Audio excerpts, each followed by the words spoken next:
بسم الله والصلاة والسلام على رسول الله. أهلا بيكم في قناة السمك في اسكندرية. معاكم عمرو أبو الوفا، والنهاردة إن شاء الله هنتكلم عن سمكة الأسكوربو. سمكة الأسكوربو أو سمكة العقرب من عيلة اسمها عقارب البحر. العيلة دي عندها مئات الأفراد على مستوى العالم، من ضمنهم 9 تقريبا على مستوى البحر المتوسط. التسعة دول اللي موجودين في البحر المتوسط، من ضمنهم سمكة الأسد المشهورة، واللي لسه واصلة البحر المتوسط قريب، ومشهورة جدا بأنها سامة جدا وخطيرة، وممكن سمها في بعض الأحيان يؤدي إلى الوفاة. طبعا هنتكلم عنها في المحتوى الخاص بيها ان شاء الله. المهم اللي انا عايز اقوله لك ان سمكة الاسكوربو قريبة سمكة الاسد، والاتنين من عائلة عقارب البحر. وبصراحة العيلة دي مؤذية جدا، لانهم كلهم فيهم سم بس بدرجات مختلفة.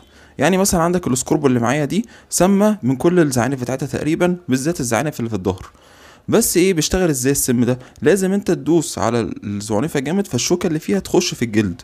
لما يحصل كده الشوكه تخش في الجلد، هتحس بحرقان وزرقان يستمر لساعات بسيطه. وطبعا كل ما السمكه بتكبر كل ما الضرر بيبقى اكبر.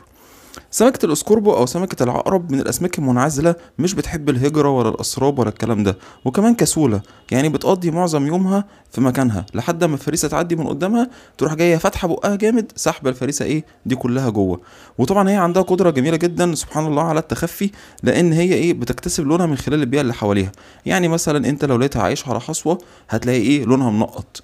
لو لقيتها عايشة على رملة، هتلاقي لونها أحمر في ابيض كده، او احمر فاتح.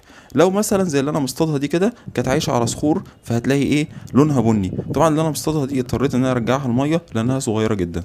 سمكه الاسكوربو او العقرب مشهور عنها انها علاج فعال جدا للتبول اللا ارادي عند الاطفال، لكن انا بصراحه ما لقيتش اي مصدر علمي على المعلومه دي.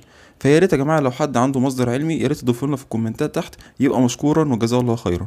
سمكة الاسكوربو لو انت بتشتريها من السوق، ممكن البياع يحاول يقنعك ان اسمها سمكة الفراخ، لكن احنا سمكة الفراخ دي اتكلمنا عنها قبل كده، وهي مختلفة خالص عن سمكة الاسكوربو.